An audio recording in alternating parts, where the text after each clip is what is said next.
주제 민사상 소멸시효. 안녕하세요. 문성식 변호사입니다. 오늘은 민사채권 소멸과 관련된 소멸시효제도에 대해 설명드리겠습니다. 우리 사회에서 돈을 빌려주거나 채권을 보유하고 있음에도 장기간 그 권리를 행사하지 않는 경우가 있습니다.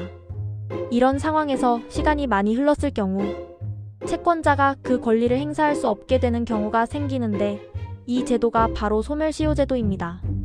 민법 제162조 제1항은 채권은 10년간 행사하지 아니하면 소멸시효가 완성된다 고 규정하고 있습니다. 즉, 권리를 가진 자가 일정 기간 동안 그 권리를 행사하지 않으면 법은 경제적 안정과 거래의 확실성을 위해 권리를 소멸시킨다는 것인데, 이는 단순히 권리를 없애기 위한 것이 아니라 권리 위에 잠자는 자는 보호하지 않는다는 법의 기본 원칙에 따른 것입니다. 이런 시효의 기간은 일정하지 않고 각 권리의 성질에 따라 달리 규정되어 있습니다. 먼저 일반 채권은 방금 전 말씀드린 것처럼 10년 민법 제162조 제1항인데, 예를 들어 어가 B에게 돈을 빌려주었는데 10년 동안 아무런 청구도 하지 않았다면 그 채권은 법적으로 소멸이 됩니다. 이에 반해 상행위로 인한 채권의 시효는 5년 상법 제64조입니다. 예를 들어 도매상이 소매상에게 물품을 납품하고 대금을 받지 못했을 때 5년 내에 청구하지 않으면 그 채권은 시효로 소멸한다는 것입니다.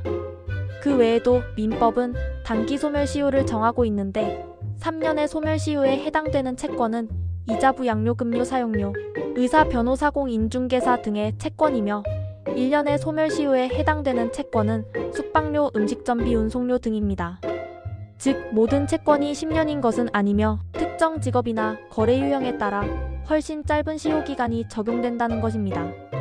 이런 시효의 계산은 그 권리를 행사할 수 있는 때부터 진행이 되는데, 예를 들어 돈을 빌려준 경우라면 변제기일 다음 날부터 시효가 진행되고, 불법행위로 인한 손해배상 청구권의 경우에는 피해자가 손해와 가해자를 안 날로부터 3년, 불법행위가 있은 날로부터 10년이 지나면 소멸시효가 완성됩니다. 민법 제766조. 이런 시효는 해당 시간이 흘렀다고 하여 항상 완성되는 것은 아닙니다. 즉, 법은 일정한 경우 소멸시효 계산이 중단된다고 하고 있는데, 민법 제168조는 시효의 진행 중단되는 사유들을 규정하고 있습니다. 먼저 대표적인 시효 중단 사유는 소송을 제기하는 것입니다. 어가 B에게 돈을 빌려줬는데 B가 갚지 않고 9년이 지난 시점에서 어가 법원에 대여금 청구 소송을 제기하면 이후 10년이 경과해도 시효가 중단되었기에 시효가 완성되지 않습니다. 그리고 재판이 끝난 뒤 판결을 받아 확정되면 그때부터 다시 10년의 새로운 시효기간이 시작됩니다. 민법 제165조. 실무상 판결을 받았으나 10년이 지나는 동안 변제를 받지 못했을 경우 다시 소송을 제기하여 판결을 받아 10년간 시효를 다시 연장시키는 일이 자주 벌어지고 있습니다. 이런 시효 중단은 지급 명령 신청이나 조정 신청, 그리고 압류, 가압류, 가처분을 행하는 경우도 마찬가지로 중단 효과를 가지며 채무자가 채무를 승인하는 경우에도 시효가 중단이 됩니다. 그리고 시효가 완성되면 채무자는 변제를 면할 수 있지만, 채무자가 들어 시효이익을 포기하고 시효가 완성된 뒤에 변제를 하면 이는 이행으로서 유효하고 지급한 돈을 돌려달라고 주장할 수 없습니다.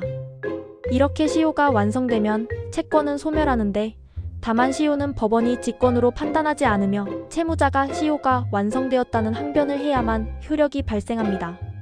예를 들어 10년 전에 돈을 빌려준 경우 채권자가 뒤늦게 소송을 제기하면 채무자가 시효가 완성되었다고 주장하고 법원이 이를 인정하면 채무는 소멸한 것으로 봅니다만, 채무자가 재판하면서 소멸시효를 주장하지 않으면 인정받을 수 없다는 것입니다.